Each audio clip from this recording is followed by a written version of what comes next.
శిక్ష ఉద్యోగుల నిరవధిక సమ్మె 18వ రోజుకు చేరుకుంది. ఈ సందర్భంగా వారు బోనాలతో ఊరేగింపు నిర్వహించి అమ్మవారికి వారి వినతుల్ని సమర్పించారు.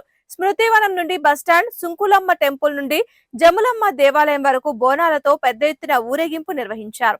ఈ కార్యక్రమంలో డిపిఓ వింగ్ అధ్యక్షులు రామాంజనేయులు, ఎంఐఏ వింగ్ అధ్యక్షులు శ్రీధర్ తదితరులు పాల్గొన్నారు.